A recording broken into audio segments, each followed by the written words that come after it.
නූතන ධර්ම දූතනයේ යේසුස් වහන්සේගේ දාසයන් සොයා යන රූපමය මාධ්‍ය මෙහෙවරක් වන ජීවිත ආවර්ජනාවට ඔබ සියලු දෙනාම යේසුස් වහන්සේගේ නාමයෙන් ආදරෙන් පිළිගන්නවා. ඉතින් අපි මේ අවස්ථාවේදීත් ඔබගේ ආලින්දයට ඔබගේ පුංචි තිරයට අපි අලුත් දේවදාසෙක් හඳුන්වා දෙන්න යනවා. ඉතින් සමහරක් විට ඔබ කල්පනා කරනවා ඇති කවුද කියලා. ඉතින් මම ඔබලාට යෝජනාවක් කරනවා මේ පුද්ගලයා කවුද කියලා මේ ගීතිකාවෙන්ම ඔබලාම හඳුනා ගන්න. ඊට පස්සේ අපි ඔහුත් සමග ඔහුගේ ජීවිත ආවර්ජනාව පිළිසඳරට යොමු කරමු. විනාශ වී නෑ මම, පරාද වී නෑ මම, තවමත් ජීවත් වන්නේ ඇයි? පුරබැඳීම් ඉවර නෑ, අමාරුකම් ඉවර නෑ, තාමත් ජීවත් වන්නේ ඇයි? කරුණාව කරුණාව කරුණාව කරුණාව කරුණාව කරුණාව කරුණාව කරුණාව කරුණාව කරුණාව කරුණාව කරුණාව. ඉතින් සහෘදයනි අපි ඔබ ආදරෙන් පිළිගන්නවා ජීවිත ආවර්ජනාවට. ඉතින් මේ ගායනා කරේ වෙන කවුරුත් නෙවෙයි. ඔබ මම හඳුනන්නා වූ පාස්ටර් ටිරෝන් මයිකල් ඊනස්. ඉතින් දැන් දෙවියන්තුමනි දැන් ආයුබෝවන් මේ වැඩසටහනට අපි ආදරෙන් පිළිගන්න ඔබගේ කාලය මේ වැඩසටහනට ලබා දීම ගැන. දැන් මට මේ වැඩසටහනේ ප්‍රශ්නයක් තියෙනවා. මම මොන සභාව තුලින්ද ඔබව හඳුන්වා දෙන්නේ කියලා. ඒකට හේතුව තමයි මම දන්න කාලේ ඔබ මහනුවර ඇසෙම්බලි ඔෆ් ගෝඩ් එකේ හිටියා. පස්සේ මතුගම ඇසෙම්බලි ඔෆ් ගෝඩ් එකේ හිටියා. ඊට පස්සේ කොළඹ ජනතා දේව සභාවේ හිටියා. මේ සභාවන් වල මිෂන් පාස්ටර් හැටියට කටයුතු කරා. ඉතින් දැන් ඔබතුමා මොනවද කොයි සභාවද නියෝජනය කරන්නේ? මොකක්ද ඔබතුමාගේ තත්ත්වය කියලා අපිට වැඩසටහන පටන් ගන්න කලින් කිව්වනේ. හරි. කොහොමද මේක පටන් ගන්නේ? මම ඉන්න සභාව ඇවිල්ලා තමයි මගේ තවමත් මම AOG තමයි ඉන්නේ. වා කිව්වා වගේ මං සේවය පටන් ගන්නේ නුවරදී. එතන අවුරුදු 7.5-8ක කාලයක් මම නුවර සේවය කරනවා. ඊට පස්සේ නුවර ඉඳන් කොළඹට මම එනවා. කොළඹ දේව සභාවට එනවා, ජනතා දේව සභාවට. එතන අවුරුද්දක් විතර සේවය කරාට පස්සේ මම ධර්මදූත සේවය දෙසා, මිෂන්ස් උදෙසා අවුරුදු 2කට යනවා දකුණට. එතකොට ඒ දකුණේ මාතර වැලිගම ආශ්‍රිත ප්‍රදේශවල තමයි මම සේවය කරේ. ඉතින් මම වර්තමානයේ මගේ සභාව Assemblies of God සභාව තමයි. නමුත් මගේ සේවය මේ ආපු ගමන නුවර සභාවක් සභාවක හිටියා. කොළඹ විශාල සභාවක හිටියා. අපි කියනවා මේකට මෙගා චර්ච් කියලා කියනවා. නුවර සභාවත් සාමාන්‍යයෙන් ලොකු සභාවක්. දවසකට ඉරුදින දේව මෙහෙකට 500ක් විතර එන සභාවක්. ඊට පස්සේ මතුගම මම කාලයක් පුහුණුවීම් වලට හිටියා මිෂනාරි සේවයට. ඒ සභාවත් යම් තාක් දුරට විශාල සභාවක්. ඊට පස්සේ මාතරදී මම කරපු සභාව තමයි ගෘහ සභාවන්. එතකොට විවිධ අත්දැකීම් තුළින් දෙවියන් වහන්සේ මව එක විදිහේ සභාවන් තුළින් දෙවියන් වහන්සේ මේ ගමන ගෙනාවා. මම Assembly of God එකේට අයිති. නමුත් දෙවියන් වහන්සේ මේ ආපු ගමනේදී මට පෙන්වපු දෙයක් තමයි දේව රාජ්‍ය කියන්නේ මොකක්ද කියන එක. දේව රාජ්‍ය කියන්නේ බිත්ති 4කට සීමා වෙච්ච, එක නිකායකට සීමා වෙච්ච දෙයක් නෙමෙයි. විවිධ සභාවන් වල අත්දැකීම්, මෙගා චර්ච් වෙන්න පුළුවන්, පොඩි සභාවන් වෙන්න පුළුවන්, 500ක සභාවන් වෙන්න පුළුවන්, ගෘහ සභාවන් කරා දෙන්නයි ඉන්නේ. ඉතින් එවැනි සභාවන් කරා මේ ඔක්කොගෙම මම දැනගත්ත දෙයක් තමයි දේව රාජ්‍ය තමයි. අපි හැමෝම අයිති දේව රාජ්‍යයටයි. සෙනග නොවේ. සෙනග නොවේ. එක තැනක් නෙමෙයි. අපි කොහේ සේවය කරත් දේව රාජ්‍යයටයි. දේව රාජ්‍යයට තමයි අපි සේවය කරන්නේ. හොඳයි. මේ වැඩසටහනේ දැන් මම හිතන්නේ නියම ප්‍රවේශය ලැබුණා කියලා මම හිතනවා. ඉතින් කැමැති දැනගන්න කොහොමද මේ ඇදහිලි කතුරුවර යන ක්‍රිස්තුස් වහන්සේව පිළිගත්තේ නැත්නම් ගැලවීම කියන දේ ඔබේ ජීවිතයට දායක වුණා? මම උපතින්ම සාම්ප්‍රදායික කිතුණු සභාවකින් කිතුණු පරිසරයකින් සාම්ප්‍රදායික කිතුණු පරිසරයකින් තමයි එන්නේ. ඉතින් ඒ සාම්ප්‍රදායික සභාවත් එක්ක තමයි මම ගොඩ නැගිලා ඉන්නේ. එක්තරා කාලයකදී අපේ අම්මා තමයි මේකට මුල. අම්මා දෙවියන් වහන්සේව පිළිගන්නවා යම් කිසි තැනකදී. අම්මා සත්‍යතාවයේ තේරුම් ගන්නවා. දේව වචනයට ලං වෙන්න පටන් ගන්නවා. ඉතින් අම්මා ආත්මිකව වර්ධනය වීමත් සමග ඇයට තිබුණු මවගේ ආධිපත්‍ය නිසා අපිට සිදුවන දරුවන් හැටියට අම්මගේ අඩිපාරේ යන්න. නමුත් ඒ අඩිපාරේ යන්න සිදු වුණාට ටිකක් කල් ගියාට පස්සේ අම්මා කියපු නිසා පල්ලියට යන්න පටන් ගත්තා. පල්ලි යන්න පටන් ගත්තා. නමුත් එක තැනකදී දෙවියන් වහන්සේට මගේ ජීවිතය පුද්ගලිකව බාර දෙන තැනකට එනවා. මගේ පියාගේ නැතිවීමත් සමග මගේ තාත්තා මරණයට පත් වෙනවා. ඊට පස්සේ මගේ ජීවිතේ ලොකු අඩුවක් දැනෙන්න පටන් ගන්නවා. සමාවෙන්න බාධා කරොත් දැන් අම්මා කියපු නිසා ඒක බාධා කිරීම මේ කරදරයක් වුණේ නැද්ද ජීවිතේට අම්මගේ ආත්මික ගමන? තරුණෙක් නිසා. චූටි කාලේ. කරදරයක් වුණා තේරුණේ නැහැ. මොකද්ද මේ කරන්න කියලා අලුත් අත්දැකීමක්. අපි ඉස්සර ඉරිදා පල්ලි වලට නෙමෙයි ඉස්සරම ගියේ ඉරිදා දේව මෙහෙයන් වලට නෙමෙයි ඉස්සර ගියේ.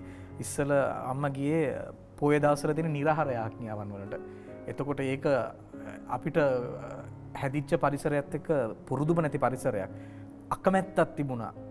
නමුත් ටිකක් කල් යන්න මං විශ්වාස කරනවා ශුද්ධාත්මයන් වහන්සේම අපේ හදවත් වලට පෙන්නවා සත්‍යතාවය කියන්නේ මොකක්ද කියන එක. ඉතින් ඒ නිසා ටිකක් කල් යනකොට අවබෝධ වුණා. තරුණ වයසේදී වුණත් අවබෝධ වුණා සත්‍යතාවය කියන්නේ මේක තමයි කියලා. නමුත් අර සෙල්ලක්කාරකම, තරුණකම, යෞවනකම ඒක එළියට එන්නේ නැති වෙන විදියට යටපත් කරගෙන ඉන්න උත්සාහ කරා. හොඳයි අපි කතාවට එමු පියාගේ වියෝවත් සමග. yes. ඉතින් තාත්තා නැති වෙනවා මට අවුරුදු 17 මාරක් වගේ වෙනකොට. තාත්තා නැති වෙනවා. මම ජීවිතේ පරාජිතයෙක් වෙනවා. අධ්‍යාපනය ඔක්කොම කඩාකප්පල් වෙනවා, අසමත් වෙනවා ඉහළින්ම. එතකොට තාත්තා නැති වුණාට පස්සේ මගේ පවුලේ අක්කයි නංගි අම්මයි මමයි. මම තමයි එකම පුරුෂයා. ඉතින් පවුලේ බර මට ඉබේම කරපිටට වැටෙනවා වගේ තැනකට තමයි ආවේ. තාත්තගේ අඩුවත් එක්කම මට සභාවේ තරුණ සේවයෙන් එයාලා මං හිතන්නේ සැලසුම් කරලම වෙන්න ඇති. මට 3-4 දෙනෙක් මගේ ජීවිතේට ලං කරා තරුණයන් කිහිප දෙනෙක්. ඉතින් එයාලත් එක්ක මම තරුණ සේවයට සම්බන්ධ වුණා. සභාවේ තරුණ සේවයේ තිබුණු වැඩවලට ගියා, පල්ලියට ගියා, සමාජලට නිකන් කාලය ගත කරන්නත් පල්ලියේ තමයි අපි තෝරාගත්තේ. එහෙම දෙවියන් වහන්සේට ලං වෙන්න පටන් ගත්තා. ඒ ලංවීමේ ගමනේදී තමයි ජීවිතය හැරවීමකටපත් වෙන්නේ. දැනගන්න ආසයි ඔබ මොන මාධ්‍යද නියෝජනය කරන්නේ? මම හිතනවා තමිල් භාෂාවක් දන්නවා, ඉංග්‍රීසි භාෂාවක් දන්නවා, සිංහල භාෂාවක්. මගේ තාත්තා බර්ගර්, අම්මා දෙමළ. මම ඉගෙන ගන්නේ සිංහල. දැන් මම අහන අයට ඉගෙන ගත්තේ සිංහල. ඉතින් මම අහන අයට කියන්නේ තාත්තා බර්ගර්, අම්මා දෙමළ, මම සිංහල කියලා. ඉස්සර නම් මම ඒ සංයුතියට කැමති වුණේ නැහැ. අම්මා දෙමළ කියන සංයුතියට පොඩි කාලෙච්චර කැමති වුණේ නැහැ. නමුත් මට දැන් තේරෙනවා ඒ භාෂා තුනම යම් කිසි අවබෝධයක් තිබීම ලොකු ආශිර්වාදයක්. දෙවියන් වහන්සේ නොදැන අපිව ඒ පවුලේ තියලා නැහැ. ලොකු සැලැස්මකට තමයි දෙවියන් වහන්සේ ඒ පවුලේ තියලා තියෙන්නේ කියලා මට දැන් වැටහෙනවා. පාස්ටර් ටිරෝන් මම දැනගන්න කැමතියි ඔබ කියනවා අවුරුදු 17 දී තමයි හැරවීමේ මේ ලක්ෂණ ටර්නින් පොයින්ට්. yes. ඉතින් මේ ඒ කාලේ කියන වාරි නරක කාලයක්. මේ අවුරුදු වයස 16 17 කියලා කියන්නේ මේ සාමාන්‍යයෙන් වහරේ කියනවා රට විකුණන, ගම විකුණන, පවුල විකුණන, අපිවත් විකුණන කාලයක් කියලා. ඉතින් ඒ වගේ තරුණ කාලෙදී කොහොමද මේ දෙවියන් වහන්සේට නැඹුරුනේ? එතකොට ඔබට මොනවද බාධා වෙන්නේ නැද්ද අනිත් තරුණයන්ගේ? ඔබ ආශ්‍රය කරන සමාජයේ තරුණයන්ගේ? මට සමාජයේ තරුණයන්ගෙන් බාධා ආවේ නැහැ. බාධා ආවේ මගේම මා තුලින්මයි. සහ මගේ පවුලේ තත්ත්වය, වාතාවරණය නිසා. ඇත්තටම මේ කාලේදී 17 මාරේදී තාත්තා නැති වුණාට පස්සේ 18 විතර වුණාම මට තියෙන එකම විසඳුම ගෙදර බර අරගෙන යන්න පුළුවන්, ඇදගෙන යන්න පුළුවන් වෙන එකම විසඳුම මට දෙන්නේ නෑ. දෑයන් මට දුන්න එකම විසඳුම තමයි රට ගිහිල්ලා එතන රස්සාවක් කරලා පවුල බලා ගන්නවා කියන මාර්ගය තමයි හැදුනේ. ඉතින් ඒකට මම මුලදී අකමැති වුණා යම් හේතුන් නිසා බැහැ කියලා. කොහොම හරි මම රට යන්න කැමති වෙලා පාස්පෝර්ට් එකත් හදා ගන්නවා. පාස්පෝර්ට් එකත් හදාගෙන මාස 3ක් ගියාට පස්සේ තමයි මාස 3ක් විතර ගියාට පස්සේ තමයි දෙවියන් වහන්සේගේ කැඳවීමට මම ඇහුම්කන් දීලා ඒකට අවනත වෙන්නේ. සේවේ ප්‍රවිෂ්ටත්වය නැත්තම් ඔය කැඳවීම කියන එක කතා කරනකොට දැන් තරුණ පාලකවරයෙක් නිසාත් අත්දැකීම් ඇති තරුණ පාලකයෙක් නිසාත් අහන්න කැමතියි කැඳවීම කියන දේ දෙවියන් වහන්සේ විසින්ම දෙන්න ඕන නැත්නම් අපේ කැමැත්තෙන් එන්නත් පුළුවන්. මූලික දේ තමයි අපි සේවයට එනකොට අපිට අපේ නායකයන් අපෙන් ප්‍රශ්න අහනවා. දැන් සමා වෙන්න දැන් මෙන්න මෙහෙම එකක් තියෙනවා. සමහරක් තරුණ අය අපිට රටේ සමාජයේ වෘත්තියක් නැති වෙනකොට දේව සේවය තෝරාගන්න එක තියෙනවා. ඒ නිසා දැන් ඒ නිසා තමයි මේ ප්‍රශ්න ඔබෙන් අහන්නේ. මේකට හරි පිළිතුරක් දැන් හරි පිළිතුර මේක. දැන් මම ලෑස්ති වුණේ රට යන්න. නැතුව මට වෙන මුකුත් කරන්න බැරිව තිබුණු තත්ත්වයක නෙමෙයි මම සේවයට ආවේ. මොකද මගේ අම්මගේ පැත්තෙන් මට ඥාති වෙන නැත්තම් මගේ අම්මගේ සහෝදරියන් සහෝදරයන් ඔක්කොම හිටියේ පිටරට ස්විට්සර්ලන්තේ. ඉතින් එයාලා ඔක්කොම ලෑස්ති කරා. මට හාස්කමකින් වගේ පාස්පෝර්ට් එක හම්බ වෙනවා විනාඩි 20කින්. සාමාන්‍ය අපි දන්නවා පැය 4ක් 5ක විතර කාලයක් යනවා වරුවක් යනවා වන් ඩේ සර්විස් එකෙන් ගත්තත්. මට පාස්පෝර්ට් එක ඇප්ලිකේෂන් ඔක්කොම දීලා පාස්පෝර්ට් එක ඇප්ලිකේෂන් එක දෙන්න කලින් දවසේ තමයි ID එක හදාගන්නෙත්. ඊට පස්සේ ID එක හදාගෙන ඉවර වෙලා පාස්පෝර්ට් එක හදාගන්නකොට අපි පාරට බැහැලා මම පොඩි මතකයක් එළියට ගේන්න ඕනේ. ID එක හදලා බාර දීලා එකමාර දෙකෙන් පස්සේ එන්න කියනෝනේ ID එක බාර ගන්න. ඒ අතරතුර මමයි මගේ යාළුවෙකුයි තමයි ගියේ. අපි දෙන්නම පාස්පෝර්ට් එක හදන්න. එයාට ID එක තිබුණා. ඉතින් අපි දෙන්න ID එක ඇප්ලිකේෂන් එක බාර දීලා ගියා කොළඹට ඇවිල්ලා අලි පැටියෝ ඔයයි මමයි කියන චිත්‍රපටිය බලන්න. රයිට්. ඉතින් දැන් ඒක බලලා ඉවර වෙලා අපි ගියා මේ ID එක ගත්තා. ඊට පස්සේ ඊළඟ දවසේ පාස්පෝර්ට් එකටත් දැන් ඔය ටයිම් ටේබල් එකමයි වැටෙන්නේ. දැන් අපි පොඩි පෑ කිහිපයක් තියෙනවා. දැන් අපි පුංචි බොරැල්ල එතකොට ඔෆිස් එක තිබුණේ. එළියට ඇවිල්ලා 10ට විතර අපි ෆෝම් ඔක්කොම දීලා එළියට ඇවිල්ලා කල්පනා කරනවා අද මොකද්ද බලන්න කියලා. අපිට හැමදේම බලන්න බැහැනේ. ඉතින් අපිට සුදුසු මොනවද කියලා කල්පනා කරගෙන ඉන්නකොට විනාඩි 20කින් මට කෝල් එකක් එනවා ඇතුලෙන්. මම අඳුරන අයියා කෙනෙක් හිටියා. එයා තමයි මට කෝල් එකක් දීලා තින්නේ මල්ලි එන්න. ඔය දෙන්නගේ පාස්පෝර්ට් දෙක හරි කියලා. ඉතින් පාස්පෝර්ට් දෙක අරගෙන අපි දෙන්න සතුටින් දෙවියන් වහන්සේ මේ දොරටු ඇරිය කියලා පුදුම සතුටින් ඇවිල්ලා අපි හිතුවේ මේක තමයි මාර්ගය කියලා. ඉතින් ඔහොම ඉන්නකොට තමයි මාස 3ක් විතර කල් තිබුණා අපිට මට හදාගෙන යන්න. හැබැයි ඒ මාස 3 ඇතුළත තමයි දෙවියන් වහන්සේ මට කතා කරේ. දෙවියන් වහන්සේගේ හඬ මට පැහැදිලිවම ඇහුණා. දෙවියන් වහන්සේගේ වචනයෙන් දෙවියන් වහන්සේ මට පැහැදිලිවම කතා කරා. මට එතනදී දැඩි තීරණ ගොඩක් ගන්න සිදු වුණා. තීරණ නැති මොහොතක තීරණයක් ගන්න නෙමෙයි. තීරණ ගොඩක් අතේ තියාගෙන ඒ තීරණ හැම දෙයක්ම අතහැරලා දෙවියන් වහන්සේ මට දීපු කැඳවීම තෝරගන්න මට සිදු වුණා. හොඳයි. දැනගන්න කැමති දැන් ඔබ කැඳවීම ලැබුණු ගමන් එක විගසම සේවය කරාද නැත්නම් යම් කිසි පුහුණුවකට එහෙම යමු වුණා? මේ කැඳවීම ලැබපු ඒ කාල පරිච්ඡේදයේදී අපේ සභාවේ අපි කියනවා Assembly of God සභාවේ තිමෝති සේවය කියලා පුහුණුවක් තියෙනවා. සේවකයන්ව පුහුණු කරන අවුරුදු 2කට පමණ. ඉතින් ඒක පටන් ගන්න තිබුණු කාල පරිච්ඡේදය තමයි මට කැඳවීමක් ලැබෙන්නේ. එතකොට මම දෙවියන් වහන්සේ කතා කරපු රාත්‍රියම මගේ ජීවිතේ දෙවියන් වහන්සේට බාර දෙනවා. ඊට පස්සේ කඩුළු කිහිපයක් තිබුණා පනින්න. මොකද දෙමව්පියන් අම්මගෙන් මට කැමැත්ත එන්න ඕනේ, නිදහස් කරන්න ඕනේ, මගේ ඥාතීන් මාව නිදහස් කරන්න ඕනේ. ඉතින් ඔහොම කඩුළු කිහිපයක් තිබුණා. මම යාඥාවෙන් ඉවසීමෙන් හිටියා. ඊට පස්සේ කෙලින්ම පුහුණු වීමක් තුලට තමයි ගියේ.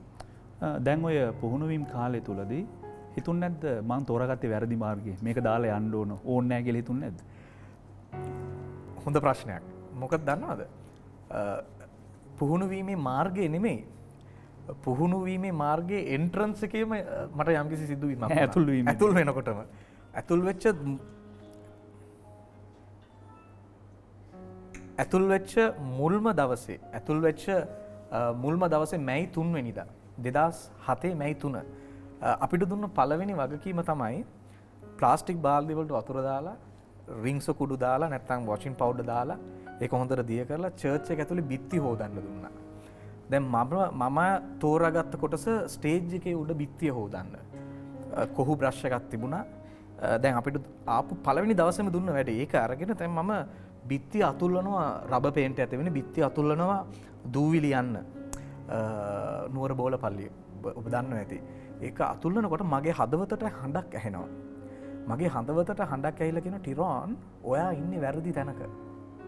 ඔයා හැංගීමෙන් මෙතනට ආවේ.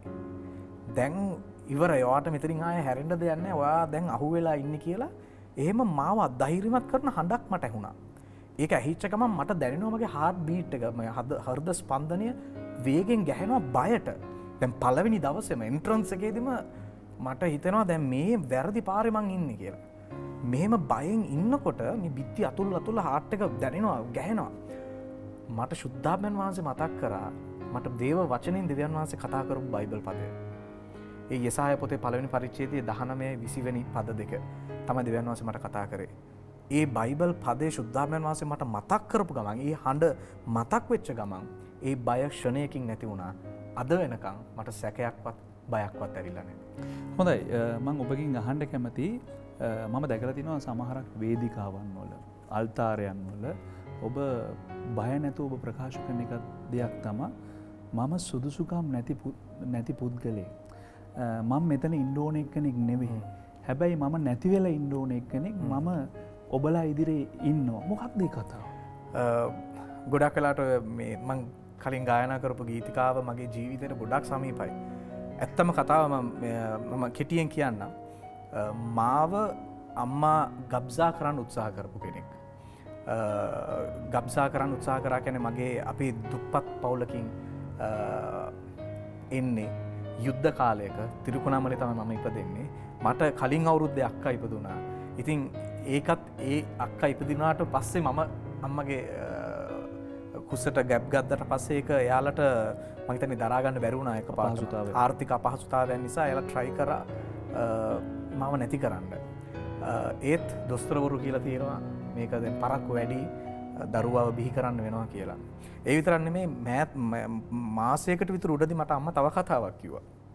දැන් මේ කතාව මම දන්නේ සේවයට ආවට පස්සේ. ඊට කලින් මේවා කිසිම දෙයක් අම්මාට කියලා නැහැ. කියන්නේ ඔබ ඊට කලින් මේ දේවල් නැති දැනගෙන හිටියනම් සමහරක් විට සේවය තුල නැති වෙන්නත් පුළුවන්. සමහරක් විට වෛර බඳින්නත් පුළුවන් පවුල. ඔව්, අනිවාර්යෙන්ම වෛර බඳින්න තිබුණා, ප්‍රශ්න කරන්න තිබුණා. එහෙම ගොඩක් දේවල් එන්න තිබුණා. නමුත් අම්මා හරි කාලයේදී මම ඒවා අහන්න දැනගත යුතුයි, දැනගන්න සුදුසු කාලයේදී තමයි අම්මා මට කිව්වේ. මාස දෙකකට විතර උඩදී, මාසයකට හෝ මාස දෙකකට උඩදී අම්මා මට කිව්වා. මගේ වයිෆුත් හිටියා.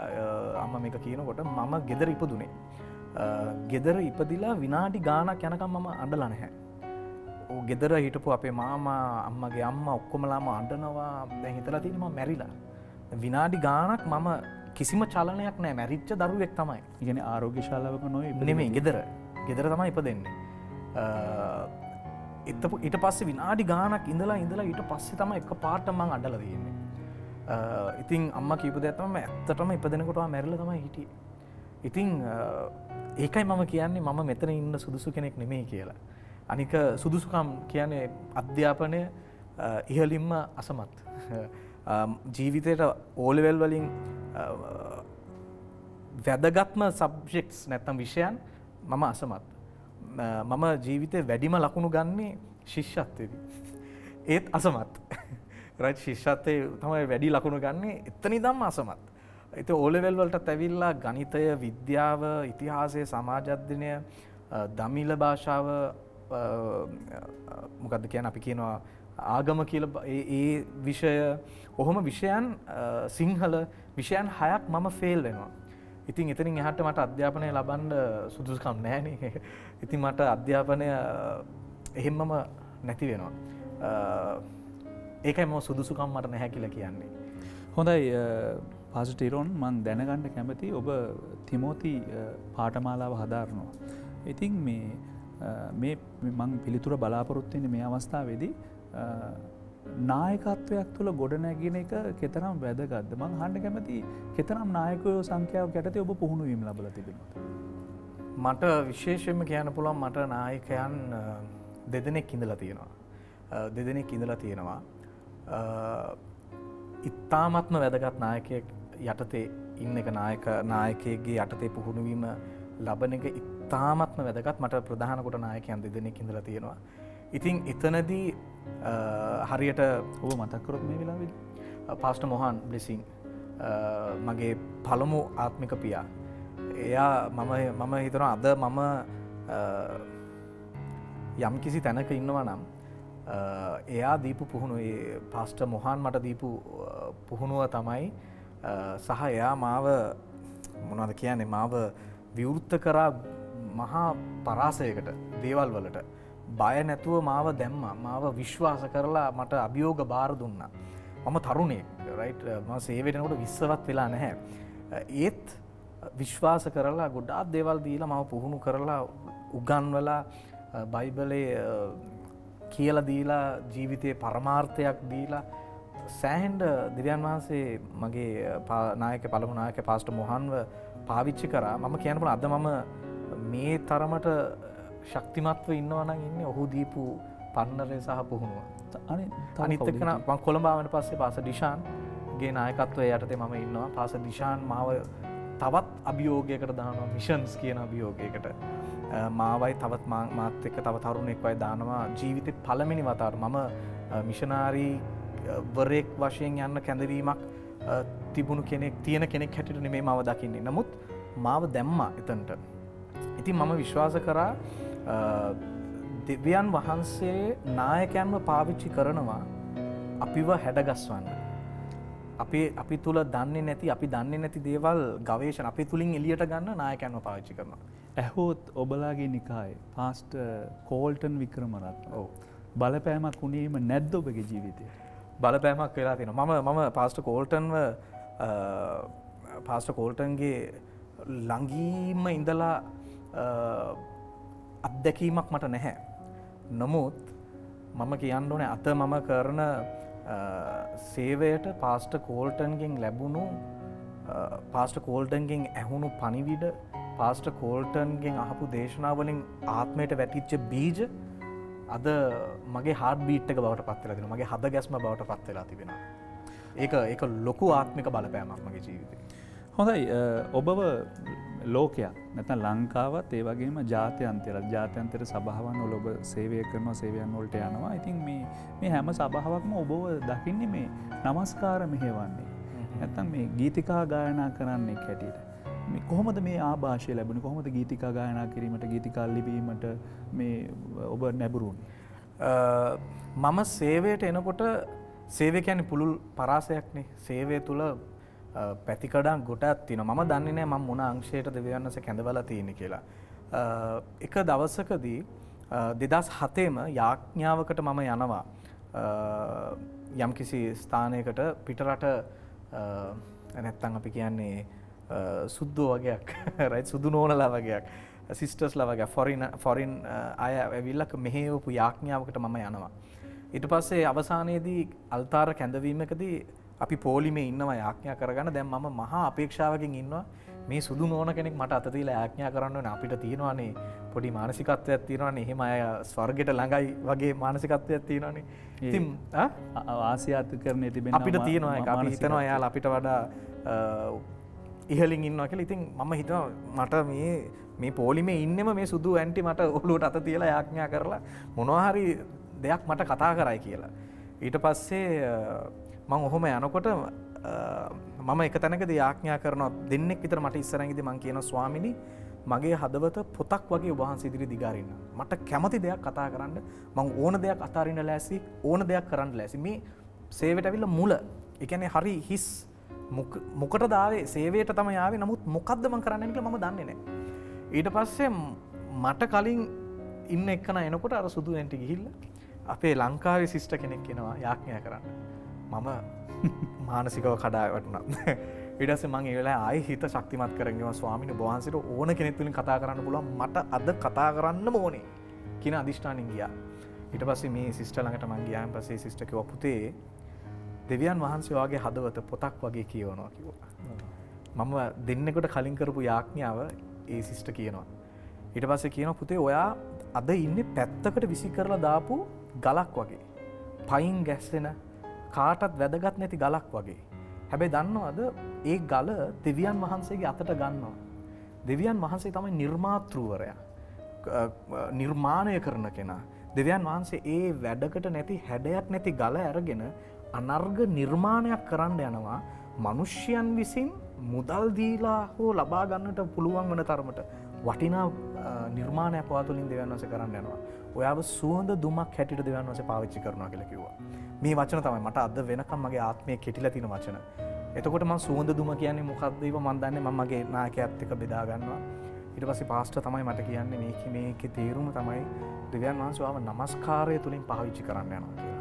ඊට පස්සේ එක්තරා දවසක ඕල් නයිට් එකකදී මට මතකයි ගිටාර එක අරගෙන මට හරියට ගිටාර් එහෙම තාම හරියට ගහන්න බෑ. නමුත් ඊ කාලේ ඊට වඩා හරියට ගහන්න බෑ. වර්ෂිප් ලීඩ් කරගෙන ඉන්නවා. අවසානයේ තියෙන ශුද්ධාත්ම රැලි සෙෂන් එකක්. ඒ වෙලාවේදී මට මතකයි අදටත් දෙවියන් වහන්සේගේ පුදුම ආලේපයක් මා මතට වැටුණා. එදා ඒ නමස්කාර ඉවරනකොට තිබුණේ ගිටාරගේ ස්ට්‍රින්ග්ස් දෙකයි. රයිට් ගිටාරගේ ස්ට්‍රින්ග්ස් දෙකයි. මොකද මගේ මුළු ශක්තියම ගැහුවා මම කියන්නේ ඒක හරි කියලා. නමුත් ඒක මම දන්නේ මම ඒක මගේ ශරීරයෙන් පිට වෙච්ච විදිහ. නමුත් එදා තමයි මම දැනගත්තේ දෙවියන් වහන්සේ මට නමස්කාරයට දීමනාවක් දීලා තියෙන දෙවියන් වහන්සේ උන්වහන්සේගේ නමස්කාරයේ සේවය උදෙසා දෙවියන් වහන්සේ පාවිච්චි කරා කියලා. එදා පටන් තමයි නමස්කාරය තුලින් මිනිස්යන්ව දෙවියන් වහන්සේගේ අභිමුඛයට මඟ පෙන්වීමේ සේවය දෙවියන් වහන්සේ දීලා තියෙනවා. මේ අවස්ථාවේදී මම වැදගත් ප්‍රශ්නයක් අහන්න කැමතියි මේ වර්තමානය සම්බන්ධයෙන්. වර්තමානයේ අපි හැම කෙනෙකුටම මාධ්‍ය නාලිකාව නැත්තම් මේ මොබයිල් channel එකක් තියෙනවා අපේ අතේ. අපි අතේ තාක්ෂණයේ දියුණුයි. ඉතින් මේ බොහෝ දෙනෙක් මේ සංගීතය පැත්තෙන් සේවයට එන්න බලනවා. ඉතින් ඔබට අත්දැකීම් තියෙන පුද්ගලයෙක් ගීත ගායනා කරලා නමස්කාරයන් මෙහෙवला මේ මොකක්ද මේ ගීතිකාව පැත්තද වැදගත් වෙන්නේ නැත්නම් වෙනත් පැත්තක් තිබෙනවා? මොකක්ද ඔබේ අත්දැකීම? අද වෙනකොට මම වඩාත් කැමතිම දේ මගේ හදවතට සමීපම දේ දෙවියන් වහන්සේගේ හඬ මනුෂ්‍යයන්ට ප්‍රකාශ කරන එක. දෙවියන් වහන්සේගේ හඬ, දෙවියන් වහන්සේගේ පණිවිඩය, දෙවියන් වහන්සේ කතා කරන දේ මනුෂ්‍යයන්ට ප්‍රකාශ කරන එක තමයි අද වෙනකොට මගේ හදවතට ළඟම දේ වෙලා තියෙන්නේ. එතකොට නමස්කාරය හරි මෙහෙමයි අපිට ඒකට හැකියාව තිබුණොත් කරන්න පුළුවන් කියලා අපි හිතනවා. අපි හැමෝම කැඳවලා තියෙනවා නමස්කාරයට. අපි හැමෝම දෙවියන් වහන්සේ ගායනා කරන්න පුළුවන් වුණත්, ගායනා කරන්න බැරි වුණත් අපේ සදාකාලික කැඳවීම නමස්කාරයයි. හැබැයි මම දකින දේ තමයි නමස්කාරය ඕනේ. නමස්කාර අපිට තරුණයෙක් හැටියට ගීතිකා ගායනා කරලා ඒක තමයි සේවය කියලා හදාගන්න පුළුවන්. නමුත් වඩා වැදගත්ම දේ මම නම් හිතන්නේ දෙවියන් වහන්සේගේ හඬ. දෙවියන් වහන්සේගේ හඬ අසා දෙවියන් වහන්සේ මට මොකක්ද කියන්නේ කියන දේ දැනගෙන ඒ මාර්ගය යන එක. ඔබ මේ පුන පුනා කියා සිටින දෙවියන් වහන්සේගේ වචනය තමයි වැදගත්. දෙවියන් වහන්සේගේ වචනේ තමයි වැදගත්. හොඳයි. මම හිතන්නේ ඔබ විවාහයට අවතීර්ණ වෙලා වසරක් ගත වෙනවා. ඔව්. ඉතින් තරුණයෙක් හැටියට කොහොමද මේ හරි සහකාරිය සොයාගන්නේ? මොකක්ද මේකේ කතාව? බොහෝ දෙනෙක් ආසයි තමන්ගේ සහකාරිය කලින් දැනගන්න. දෙවියන් වහන්සේ කියනවා කියලා කියනවා. සමහරක් අය බලාගෙන ඉන්නවා. කොහොමද අපි එක්කන තෝරාගන්නේ? ඉතින් අපි දැනගන්න කැමතියි මේ ජීවිත ආවර්ජනාවට කොහොමද ඔබ ඔබගේ සහකාරිය හොයාගත්තේ? කවුද ඇය? ලේසි ප්‍රශ්නයක්, අමාරු ප්‍රශ්නයක්, දෙකම එක තැන තියෙන ප්‍රශ්නයක්. මට ප්‍රථමයෙන් ප්‍රේම සම්බන්ධතාවයක් තිබෙනවා. ඒක මම සේවයට එන්න කලින්. හැබැයි කිතුණුවෙක් හැටියට තමයි මගේ කිතුණු රාමුව තුළ තමයි මගේ සම්බන්ධතාවය තිබුණේ. නමුත් සේවයට ආවට පස්සේ ටිකක් කල් ගියාට පස්සේ මම දැනගන්නවා මම කවුද කියන දේ. අනන්‍යතාවය දැනගන්න පටන් ගන්නවා. මගේ ගමන කොයි වගේද කියන එක දැනගන්න පටන් ගන්නවා. එතකොට ටිකක් කල් ගියාන් පස්සේ මට දැඩි අමාරු තීරණයක් ගන්න වෙනවා. ඒ ප්‍රේම සම්බන්ධතාවය නතර කරන්න. අපිට මම දන්න දෙයක් තමයි කිතුණුවන් හැටියට අපිට තිබෙන අවම සුදුසුකම සහකාරිය හෝ සහකාරයා තෝරගන්න තියෙන අවම සුදුසුකම තමයි කිතුණුවෙක් වීම. ඒක තමයි කිතුණුවෙක් නම් හිතන්නට පුළුවන්. නමුත් ඒක නෙමෙයි එකම සුදුසුකම. ඒ අතර මම විශ්වාස කරනවා මම අත්දැකලා තියෙන නිසා කියන්නේ ඉතාමත්ම ප්‍රවේශම් විය යුතුයි. තමාගේ සහකාරිය තෝරා ගන්නකොට සහකාරිය හෝ සහකාරයා තෝරා ගන්නකොට. ඉතින් මට දැඩි තීරණයක් ගන්න වෙනවා මේ ප්‍රේම සම්බන්ධතාවය නතර කරන්න. ඒ ප්‍රේම සම්බන්ධතාවය නතර කරන්න මම තීරණය ගන්නවා. මම හේතුව කියන්නම්. බයිබලයේ කියනවානේ දෙවියන් වහන්සේ මනුෂ්‍යයාට සුදුසු සහකාරියෙක් සුදුසු සහකාරියෙක් තමයි දෙවියන් වහන්සේ සෑදුවේ. ඒ කියන්නේ මෙයාට හරියන, මෙයාට ගැළපෙන සහකාරිය තමයි දෙවියන් වහන්සේ මවලා තියෙන්නේ. ඒ කියන්නේ මම මගේ සහකාරිය කවුද කියලා දැනගන්න කලින් මම කවුද කියන එක දැනගෙන ඉන්න ඕනේ. දැන් මට වැරදුනේ එතනදී. මට චෙක්ලිස්ට් එකක් නැත්තම් න්‍යාය පත්‍රයක් තිබුණා මට මේ වගේ සහකාරියක් අවශ්‍යයි කියලා. හැබැයි මට ඒ වගේ සහකාරියක් හම්බුණාට මම කවුද කියලා මම දන්නේ නැහැ. එතකොට මම කවුද කියලා නොදැන මට හරි කියලා හිතන කෙනෙක්ව මම ජීවිතේට ලං කරගත්තාම මොකද දන්නවද වෙන්නේ? සුදුසු නැති වෙනවා. ගැළපෙන්නේ නැහැ, ෆිට වෙන්නේ නැහැ. මම කියන එක පැහැදිලි මම උදාහරණයක් ඇටියට ගන්නවා. බැරි වෙලාවත් ඔයාට කවුරු හරි කෙනෙක් මරුටි කාර් එකක් දෙනවා. ඊට පස්සේ කෝල් එකක් දීලා කියනවා පාස්ටර් තුෂාර මම ළඟ මරුටි කාර් එකක් සාමාන්‍ය කාර් එකක් තියෙනවා. ඒක හැබැයි එක ප්‍රශ්නයක් තියෙනවා ඉස්සරහා එක රෝදයක් නැහැ. ඔයාට කියන්නේ කාර් එකක් තියෙනවා. ඊට පස්සේ එක රෝදයක් නැහැ. ඔයා පුළුවන් නම් ටයර් එකක් ගේන්න. ඊට පස්සේ ඔයාට ගෙනියන්න පුළුවන්. ඊට පස්සේ දැන් ඔයාට දැන් කාර් එකක් නෙෝනේ. ජොලිතමත් වෙලා ගිහිල්ලා දැන් හාට් එකේ තියෙන්නේ අවුඩි එකක්. ආශාව සිහිනය නැත්තම් වෙන මොකක් හරි මන් දන්නේ හොඳ වාහන බෙන්ස් එකක් වෙන්න පුළුවන්. BMW එකක් වෙන්න පුළුවන්. දැන් යනවා මම BMW ටයර් එකක් අරගෙන කරේ තියාගෙන යනවා දැන් මේ කාර් එකට ෆිට කරලා ගේන්න කියලා. ඊට පස්සේ ගියාට පස්සේ තමයි දැනගන්නේ මොකද්ද? මරුටියක් තියෙන්නේ. ටයර් එක ගැලපෙන්නේ නැහැ. දැන් ලෝභකමට මොකද කරන්නේ? අපි මේ කාර් එක අද ගෙනියන්න ඕනේ නිසා මොකද කරන්නේ? කොහොම හරි ටයර් එක දැම්මා කියලා හිතමු. ටයර් එක දැම්මට පස්සේ මොකද වෙන්නේ? ගැලපෙන්නේ නැහැ. මේ ටයර් තුන පොඩි, අර ටයර් එක ලොකුයි. ඕක ඊට පස්සේ කාර් එක යන්නේ බකල් ගහ ගහ. රයිට්? එක පැත්තක් බකල් ගහ ගහ යන්නේ. මේ පැත්තට යනකොට යන්නේ මේ පැත්තට. රයිට්? කාර් එක 100ට 180ක වේගෙන් යන්න පුළුවන් නම් යන්න පුළුවන් 10ක වේගෙන් විතරයි. මම කියන එක පැහැදිලිද? මොකද ටයර් එක ගන්න කලින් ඔයාට තිබුණා කාර් එක මොකද්ද කියලා දැනගන්න. ඒක තමයි අහන්න තිබුණු හොඳම ප්‍රශ්නය. නමුත් අපි ඒක අහන්නේ නැතුව හදවතේ තියෙන ලිස්ට් එක හිතලා හදවතේ BMW එකක් ටක් ගාලා කියලා BMW කාර් එකක් අරන් යනවා. නමුත් ගැලපෙන්නේ නැහැ. ඒ නිසා වැදගත්ම දේ සහකාරිය හෝ සහකාරයා දැනගැනීමේ වැදගත්ම මුල්ම කරුණ සහකාරිය හෝ කාර්යය කවුද කියන එක දැනගන්න එක නෙමෙයි. තමා කවුද දෙවියන් වහන්සේ තුල? තමා ඉපදුනේ ඇයි? තමාගේ ජීවිතේ පරමාර්ථය මොකක්ද? ඒක දැනගන්න කෙනාට ඒකට ගැලපෙන කෙනා හොයන එක අමාරු නැහැ. ඉතින් කවුද මේ ඔබගේ සහකාරිය? මොනවද ඇගෙන් ඔබගේ සේවයට ලැබෙන්නව පන්නරය? ඇය මම විස්තර කරනවා නම් එයා මගේ පිටිපස්සේ ඉන්න යාඥා පළකොටුවක් වගේ. රයිට්? මම දන්නේ මට වචන වලට කියන්න බෑ. මම සේවයේ යනකොට මම දැනගෙන හිටියා මගේ ඒ කාලෙදී මම හරියටම කොයි දිශාවටද යන්නේ කියලා නොදැනව හිටියට නමුත් මගේ ආත්මයට දැනීමක් තිබුණා මගේ සේවයේ ගමන මේ වගේ වෙන්න යනවා. මම දුවන්න යනවා. ඒ කියන්නේ එක දිවීමක් මට තියෙනවා. මට හැම තැනටම දුවන්න වෙනවා කියන එක මම අර මුල් කාලේ ඉඳන්ම මගේ ආත්මයට දැනුණා. ඒක මම දැනගෙන හිටියේ නෑ කොහොමද වෙන්නේ යන්නේ කියලා. ඊට පස්සේ කාලයක් ඇවැමෙන් මට දැනෙච්ච දේ තමයි මට ඕනේ මට වඩා ආත්මයෙන් ශක්තිමත් දෙවියන් වහන්සේට යාඥා කරන දෙවියන් වහන්සේට ළඟ භාර්යාවක් මට අවශ්‍යයි කියන එක. රයිට්? ඉතින් ඒ වුමනාව තමයි මට තිබුණේ. ඊට පස්සේ එයා ගැන මම කියනවා නම් ඇත්තටම එයා දෙවියන් වහන්සේගේ හදවතට සමීප යාඥා කරන මම බොරුවට මුරුන් ගත්තේ තියනවා නෙමෙයි. දෙවියන් වහන්සේගේ හඬ ඇසෙන කෙනෙක්. මුහුන් ගත්තේ කියන්න බෑනේ ප්‍රශ්න වෙනවනේ. ඔව්. රයිට්? දෙවියන් වහන්සේගේ හඬ ඇසෙන යාඥාවෙන් මට පුදුම රුකුලක් දෙන බලකොටුවක් වගේ. දැන් ඔබගේ ඒ පවුල් ජීවිතය ඒ වගේම මේ සේවා ජීවිතය සමහරක් වෙලාවට මේක අපි කියමු ලෝකේ තරුණයෙකුට නම් වෙන කෙනෙකුට නම් මේක හරියාකාරව කළමනාකරණය කරගන්න බෑ. පවුලයි සේවයයි. ඉතින් මේ අපි දන්නවා සාමාන්‍ය ජීවිත සමාජය ගත කරන අයට ඒ කට්ටියට තියෙනවා යම්කිසි ඉලක්කයක්. නමුත් අපි සේවය කරන අය ගත්තොත් එහෙම අපිට ඉලක්කය නැහැ. අපේ ඉලක්කය දෙවියන් වහන්සේ. අපි කියනවා අපි හැම දෙයක්ම දෙවියන් වහන්සේ මත තමයි රඳාපවතින්නේ.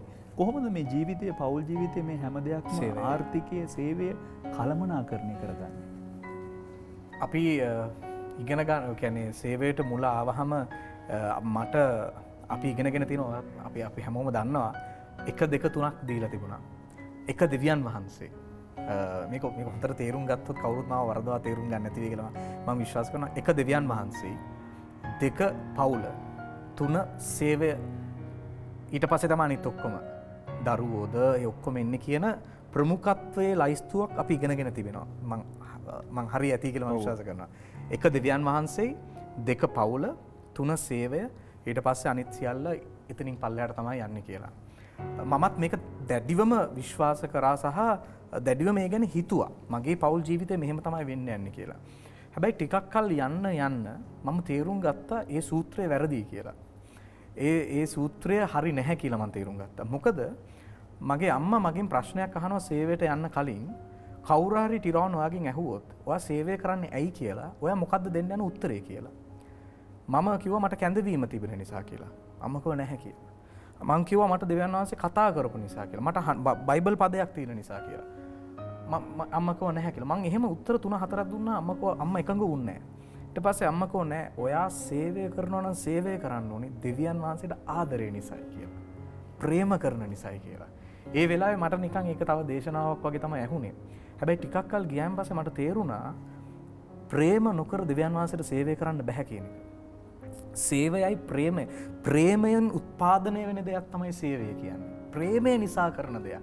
එතකොට මම දෙවියන් වහන්සේට ආදරය නිසා නම් සේවය කරන්නේ මට සේවය 3ට දාන්න බෑ. මං කියන එක පැහැදිලිද? මොකද මම එක දෙවියන් වහන්සේට දෙනවා නම් එතනට මම දෙවියන් වහන්සේට ආදරේ නම් සේවයත් එතනටම එනවා මට. මොකද මගේ ආදරයේ ප්‍රතිචාරයක් තමයි උන්වහන්සේට මං කරන සේවය. එතකොට පවුල දෙකද? නැහැ. පවුලත් එතනමයි. පවුලත් මේ තුනම එකක්. පවුලයි දෙවියන් වහන්සේයි සේවයයි කියන එක. අපි යොෂුවාගේ පොතෙන් දන්නවා ලස්සන බයිබල් පදයක්. මමද මගේ පවුලද ස්වාමින් වහන්සේට සේවය කරනවා. හරිනේ? රයිට් මම බයිබල් පදේ නැතුව මතකෙන් කියන්නේ මමද මගේ පවුලද ස්වාමින් වහන්සේට සේවය කරනවා. මම දකින්නේ ඔය තුනම එකක් හැටියටයි. අපි ගොඩාක් වෙලාට අර 1 2 3 කැටගරිස් දාපුවාම වෙලා තියෙන්නේ උදේ 8 ඉඳන් 5 වෙනකන් සේවය 5න් පස්සේ පවුල කියලා හිතනවා. රයිට් මම කියන්නේ මොකද 5න් පස්සේ පවුල කියලා තමයි අපි ඊට පස්සේ වෙන් කරගෙන මම දැකලා තියෙන ඒ සූත්‍රය නැත්තම් ඒ දිනචර්යාව කවදාවත් සාර්ථක වෙලා නැහැ. ප්‍රශ්න වැඩි වෙලා තියෙනවා. හරියට 5ට මෙව කරන්න බැරි වුණොත් එතනත් ප්‍රශ්න ඇති වෙලා තිබෙනවා. මොකද අපිට මේක මොකද්ද කියන්නේ මේක කම්පැනි එකක් නෙමෙයි. මේක වෘත්තියක් නෙමෙයි. 8-5 ජොබ් එකක් නෙමෙයි. මේක අපි පූර්ණ කාලිනවයි. මේක කාලය සම්බන්ධ දෙයක් වගේම පූර්ණ කාලිනය කියන එකෙන් අදහස් කරන්නේ මම වෙන් වෙලා ඉන්නේ මේකටයි. දෙවියන් වහන්සේට සේවය කරන්න. ඒ නිසා පවුලට එක කොටසකුයි සේවයට එක කොටසකුයි දෙවියන් වහන්සේට එක කොටසකුයි දෙන්න බෑ. මේ තුනම එකක්. මම සේවයකට ගියත් මම යන්නේ මගේ පවුලත් එක්ක. ඒක මගේ පවුලත් එක්ක මම ගත කරන වෙලාවයි.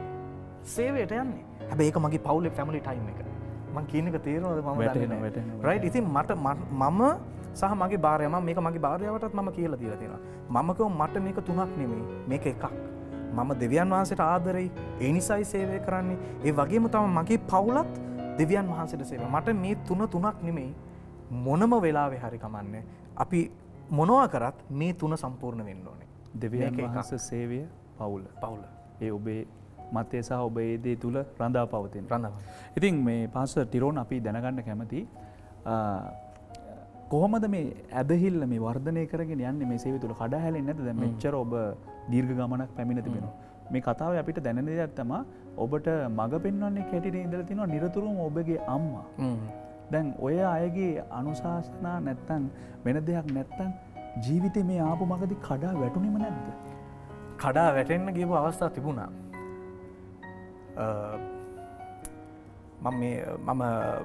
මම කතාවක් එක්ක මම කියන්න.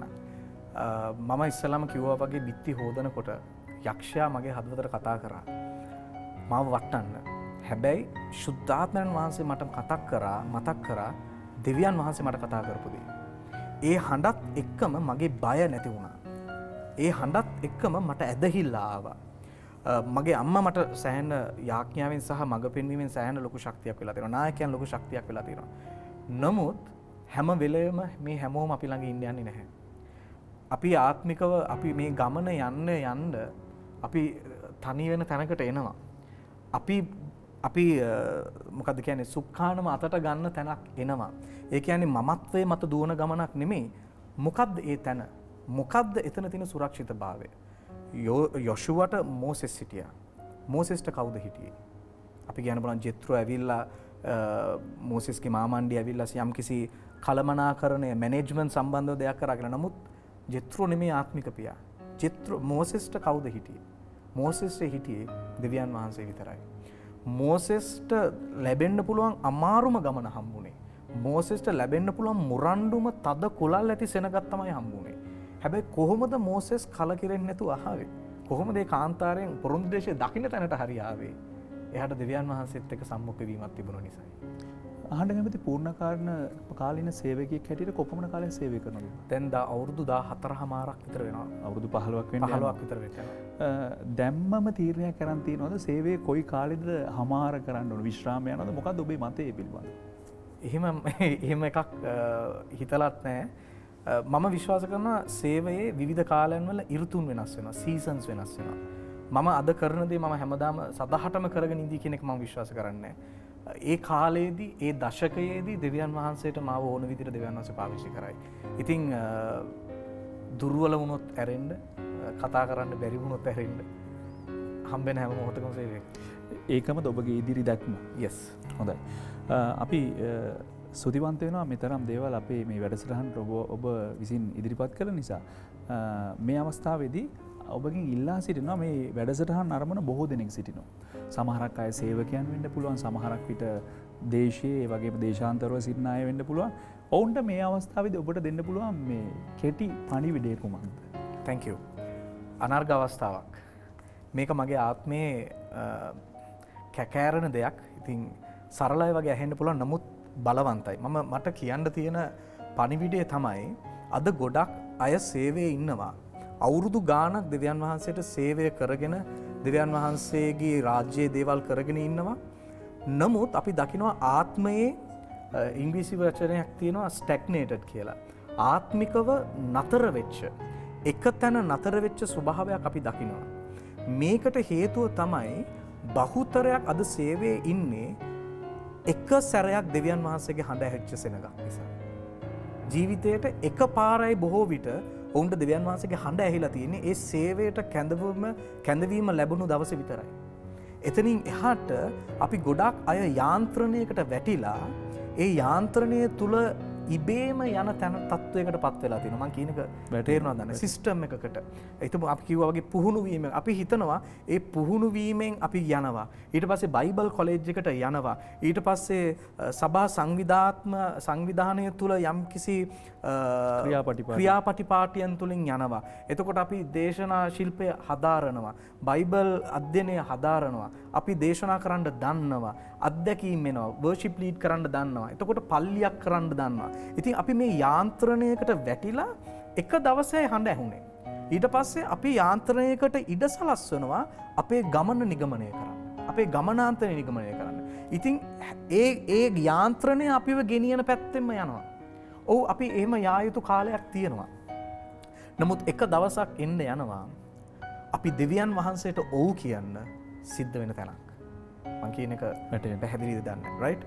එක තැනකදී සිදු වෙනවා සමහරක් වෙලට බොහෝ දේවල් වලට නැහැ කියලා, බැහැ කියලා දෙවියන් වහන්සේ කියන දෙයට ඔව් කියන්න වෙන කාලයක් එනවාමයි. මෙතනට එන්නේ කොහොමද? එකම එක යතුරයි තියෙන්නේ. දෙවියන් වහන්සේගේ හඬ ඇහෙන පුද්ගලයෙක් වීම පමණයි. අද වර්තමානයේ අඩුම දේ තමයි දෙවියන් වහන්සේගේ හඬ ඇහෙන සේවකයන්.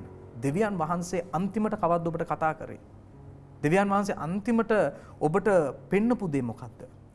ඒ අඩුව තමයි වර්තමාන සභාවට තියෙන. මම ධෛර්යමත් කරන්න කැමතියි. දෙවියන් වහන්සේගේ හඬ හොයන්න. දෙවියන් වහන්සේ ඔබට කතා කළොත් මම විශ්වාස කරනවා දෙවියන් වහන්සේ මේ පරම්පරාවට කතා කළොත් මේ වර්තමාන සභාව මේ දශකය තුල බලවත් ලෙස පිබිදින්නට යනවා. අපි ඉන්න තැන්වල දූවිලි ගසලා මම මේ මොකද්ද කරන්නේ? මම මේ කොතනද ඉන්නේ? මේ ඇතිද? සෑහීමකටපත් නොවන තැනකට එන්නට යනවා. දෙවියන් වහන්සේගේ හඬ ඇහුණා නම් මට කියන්න තියෙන දේ තමයි මම ඔබව ධෛර්යමත් කරනවා. දන ගහන්න. දේව වචනය කියවන්න, නිශ්ශබ්දව කාලය ගත කරන්න, දෙවියන් වහන්සේට කතා කරන්න ඉඩ දෙන්න. දෙවියන් වහන්සේ ඔබ කතා කරන දේට ඔබ කීකරු වුණොත් ඔබ තුලින් දෙවියන් වහන්සේට කරන්න පුළුවන් දේ ඔබටවත් හිතා ගන්න බැරි වෙයි. අස්ටිරෝන් අපි බෙහෙවින්ම ස්තුතිවන්ත වෙනවා මේ අපේ ජීවිත ආවර්ජනාවට මෙතෙක් වෙලා ඔබගේ කතාව ආවර්ජනය කළ නිසා. ඉතින් අපි ප්‍රාර්ථනා කරන ඔබගේ සේවය දෙවියන් වහන්සේ තුල ඉදිරි කාලෙදී යහපත් ලෙස කරගෙන යන්න උන්වහන්සේගේ ආලේපය බහුලව ලැබේවායි කියලා. ස්තුතියි. බෙහෙවින්ම ස්තුතියි. ස්තුතියි. හොඳයි සහෘදයනි, ඔබ මෙතෙක් වෙලා අපත් සමග රැඳී සිටියට අපි බෙහෙවින්ම ස්තුතිවන්ත වෙනවා. නැවත වතාවක් ජීවිත ආවර්ජනාවට තවත් මෙවැනි වූ දේවදාසෙක් කැන්දාගෙන එනතෙක් ඔබෙන් සමුගැනීමට අපට අවසරයි. යේසු පිටයි.